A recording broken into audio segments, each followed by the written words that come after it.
Hello everyone, welcome to my YouTube channel care education purpose. তোমরা সবাই কেমন আছো?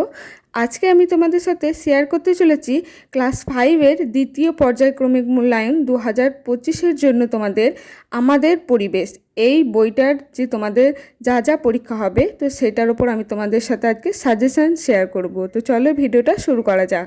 দেখো, ক্লাস 5 2025 দ্বিতীয় পর্যায়ক্রমিক মূল্যায়ন আমাদের পরিবেশ। তো এখান থেকে সাজেশান। প্রথম প্রশ্ন দেখো, রাঢ় অঞ্চলে অবস্থিত এমন একটি জেলার নাম লেখো। উত্তর হচ্ছে বাঁকুড়া। এছাড়াও পূর্ব বর্ধমান, বীরভূম ইত্যাদি। 2 নম্বর প্রশ্ন দেখো, নিত্যবহ নদী বলতে কি বোঝো? উত্তর হচ্ছে যে নদী সবসময় বয়ে যায় এবং সারা বছর জল থাকে তাকে নিত্যবহ নদী বলে, যেমন গঙ্গা, তিস্তা ইত্যাদি। রেল ইঞ্জিন তৈরির কারখানা আছে ড্যাশ শহরে। সঠিক উত্তর হচ্ছে পশ্চিম বর্ধমান জেলার চিত্তরঞ্জন শহরে। ছৌ নাচ ড্যাশ জেলায় বিখ্যাত। উত্তর হচ্ছে পুরুলিয়া। একশৃঙ্গ গন্ডার দেখতে পাওয়া যায় জলদাপাড়ায়, গরুমারায়, পুরুলিয়াতে। উত্তর হচ্ছে গরুমারায়। কুলিক পাখিরালয় অবস্থিত কুলিক নদীর তীরে, গঙ্গা নদীর তীরে, যমুনা নদীর তীরে। সঠিক উত্তর হচ্ছে কুলিক নদীর তীরে। কোন জেলায় আম বিখ্যাত? উত্তর হচ্ছে মালদা জেলায়। টেরাকোটা শিল্পের জন্য বিখ্যাত কোন জেলা? উত্তর হচ্ছে বাঁকুড়া জেলা। কলকাতায় অবস্থিত 2টি দার্শনিক স্থানের নাম লেখো। উত্তর হচ্ছে ভিক্টোরিয়া মেমোরিয়াল, বিড়লা আড়ামণ্ডল মিউজিয়াম ও পাতাল রেল। শান্তিনিকেতন কোন জেলায় অবস্থিত? উত্তর হচ্ছে বীরভূম জেলার বোলপুরে। গান্ধী বুড়ি কাকে বলে? উত্তর হচ্ছে মাতঙ্গিনী হাজরাকে। এরপরে দেখো, স্তম্ভ মেলাও। ক স্তম্ভ এবং খ স্তম্ভ কিন্তু মেলাতে হবে। তো দেখো, এখানে 4টে এদিকে লেখা আছে, এদিকেও লেখা আছে তাদের উত্তর। তোমাদের সঠিক উত্তরটা কিন্তু মেলাতে হবে। একজন বিশিষ্ট বিজ্ঞানী হলেন। তারপর দেখো, মাতঙ্গিনী হাজরা, মাস্টারদা সূর্য সেন, আরামবাগ জওহরলাল নেহরুর জন্মদিন। আর এদিকে আছে দেখো, শিশু দিবস পালন করা হয়। একজন স্বাধীনতা সংগ্রামী, আলু চাষের জন্য বিখ্যাত আচার্য প্রফুল্লচন্দ্র রায়, একজন মহিলা সংগ্রামী। তো এরপর পরপর তোমাদের মেলাতে হবে। আমি বলে দিই দেখো উত্তরটা। 1 নম্বর আছে একজন বিশিষ্ট বিজ্ঞানী হলেন। উত্তর হচ্ছে আচার্য প্রফুল্লচন্দ্র রায়। তারপর দেখো, মাতঙ্গিনী হাজরা। উত্তর হচ্ছে একজন মহিলা স্বাধীনতা সংগ্রামী। 3 নম্বর দেখো, মাস্টারদা সূর্য সেন। এখানে উত্তর হবে একজন স্বাধীনতা সংগ্রামী। আরামবাগ, তো উত্তর হচ্ছে আলু চাষের জন্য বিখ্যাত। আর জওহরলাল নেহরুর জন্মদিন শিশু দিবস হিসেবে পালন করা হয়। তারপরে দেখো পরের প্রশ্ন, হারভেস্টার যন্ত্র দিয়ে কি করা হয়? উত্তর হচ্ছে ধান কাটা ও ঝাড়ার কাজ করা হয়। চাষের কাজে রাসায়নিক সার ব্যবহার করলে কি ক্ষতি হয়? উত্তর হচ্ছে ভবিষ্যতে ভালো ফলন ফলবে না, জমির জল ধারণ ক্ষমতা কমে যাবে, সেই সার ধুয়ে জলাশয়ে যাবে এবং জল দূষণ ঘটবে, মাছ মারা যাবে। পরের প্রশ্ন দেখো, ভেরিতে চাষ করা হয় এমন 2টি মাছের নাম লেখো। উত্তর হচ্ছে পার্সে, ট্যাংরা, ভেটকি। সমুদ্রে পাওয়া যায় এমন 2টি মাছের নাম লেখো। উত্তর হচ্ছে সার্ডিন, শার্ক ইত্যাদি। একটু জীবাশ্ম জ্বালানি হলো, এখানে অপশন আছে দেখো, কয়লা, লোহা, তামা, পারদ। সঠিক উত্তর হচ্ছে কয়লা। লেজের ওপর ভর দিয়ে লাফাতে পারে। তো দেখো, এখানে অপশন আছে রুই মাছ, কাতলা, চিতল, চ্যাং মাছ। উত্তর হচ্ছে চ্যাং মাছ। পরিবেশ বান্ধব যানবাহন নয়। এখানে 4টি অপশন আছে দেখো, সাইকেল, নৌকা, গরুর গাড়ি আর হচ্ছে বাস। সঠিক উত্তর হচ্ছে বাস। একটি মুখ্য জোয়ার ও পরবর্তী গৌণ জোয়ারের মধ্যে সময়ের ব্যবধান কত? উত্তর হচ্ছে 12 ঘন্টা 26 মিনিট। এরপর দেখো, সত্য মিথ্যা লেখো। প্রথমে এখানে 3টে দেওয়া আছে, সেগুলো সত্য মিথ্যা তোমাদের লিখতে হবে। প্রথম প্রশ্ন দেখো, সালোক সংশ্লেষের জন্য প্রয়োজনীয় প্রধান উপাদান হলো সূর্যালোক। কথাটা কিন্তু সত্য। বারুইপুরের পেয়ারা বিখ্যাত। এটা সত্য না মিথ্যা? সঠিক উত্তর হচ্ছে সত্য। শাখা প্রশাখাযুক্ত গাছ হলো তাল গাছ। এটা কিন্তু মিথ্যা। পরের প্রশ্ন দেখো, তৃষ্ণার্ত ফসল কাকে বলে?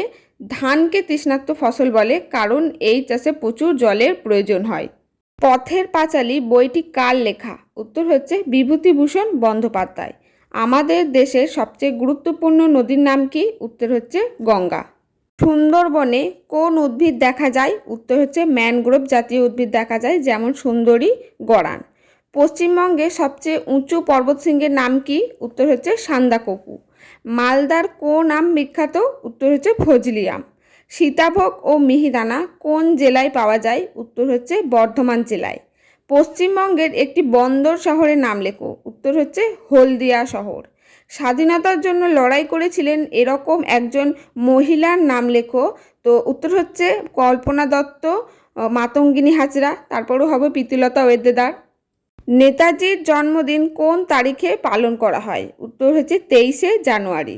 ডক্টর সর্বপল্লী রাধাকৃষ্ণনের জন্মদিন ড্যাশ হিসেবে পালিত হয়? উত্তর হচ্ছে শিক্ষক দিবস হিসেবে পালিত হয়।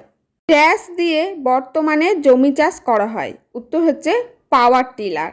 তাঁতের শাড়ি তৈরি হয় ড্যাশ, মানে কোন জেলায় সেটা তোমাদের লিখতে হবে। উত্তর হচ্ছে বীরভূম জেলায় সিউড়িতে। লাল মাটির অঞ্চলে বৃষ্টিপাত হয়? এখানে দেখো অপশন আছে কম, বেশি, মাঝারি। উত্তর হচ্ছে কম। বর্ধমান জেলায় চাষ ভালো হয়? তো দেখো এখানে অপশন আছে গম, ধান, পাট। উত্তর হচ্ছে ধান চাষ ভালো হয়। আনারস চাষ হয় পাহাড়ে, তরাই অঞ্চলে, নোনা মাটিতে? উত্তর হচ্ছে তরাই অঞ্চলে। আমাদের স্বাধীনতা দিবস মানে এখানে ডেটের তারিখে তোমাদের অপশন আছে দেখো 15ই আগস্ট, 26শে জানুয়ারি, 2রা অক্টোবর পালন করা হয়? উত্তর হচ্ছে 15ই আগস্ট। রেলের ইঞ্জিন তৈরি হয় চিত্তরঞ্জনে, শিলিগুড়িতে, বহরমপুরে? সঠিক উত্তর হচ্ছে চিত্তরঞ্জনে। চা চাষের জন্য কীরকম আবহাওয়া প্রয়োজন? উত্তর হচ্ছে যেখানে জল দাঁড়ায় না এবং খুব গরমও নয়, এরকম আবহাওয়ার প্রয়োজন। স্বাধীন ভারতের প্রথম প্রধানমন্ত্রীর নাম কি? উত্তর হচ্ছে জওহরলাল নেহেরু। কয়েকটি জৈব সারের উদাহরণ দাও? উত্তর হচ্ছে পচা পাতা, সবজির খোসা, গোবর ইত্যাদি। কবে পরিবেশ দিবস পালিত হয়? উত্তর হচ্ছে 5ই জুন। ক্ষুদিরাম বসু ও প্রফুল্লচাকি কেন বিখ্যাত? উত্তর হচ্ছে দুই সাহসী বীর স্বাধীনতা সংগ্রামী। আমার সোনার বাংলা গানটি রচিত হয় 1947 সালে, 1905 সালে, 1917 সালে? উত্তর হচ্ছে 1905 সালে। স্বামী বিবেকানন্দের বিদেশিনী শিষ্যের নাম মাদার টেরিজা, ভগিনী নিবেদিতা, বেগম রোকেয়া? উত্তর হচ্ছে ভগিনী নিবেদিতা। মাস্টারদা নামে কে পরিচিত? ভগৎ সিং, সূর্য সেন, বাঘা যতীন, ক্ষুদিরাম? উত্তর হচ্ছে সূর্য সেন। একটি লুপ্তপ্রায় মাছ হলো? তো দেখো এখানে অপশন আছে রুই, কাতলা, ন্যাদোস? উত্তর হচ্ছে ন্যাদোস। রেশম কীট পালনের জন্য কোন গাছের চাষ করা হয়? উত্তর হচ্ছে তুঁত গাছ। পৃথিবীর ছাদ বলা হয় কোন মালভূমিকে? উত্তর হচ্ছে পামির মালভূমি। দেখো এই 50টি কোয়েশ্চেন আমি তোমাদের সাথে সাজেশন হিসেবে শেয়ার করলাম, তোমরা খুব ভালো করে এগুলো প্রিপেয়ার করে যেও।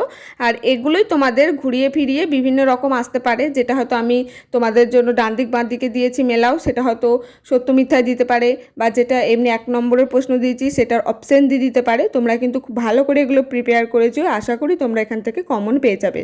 তো আজকের ভিডিওটি এই পর্যন্তই। যদি ভিডিও ভালো লাগে একটি লাইক করে দিও, চ্যানেলে নতুন হয়ে থাকলে সাবস্ক্রাইব করে পাশে থেকো।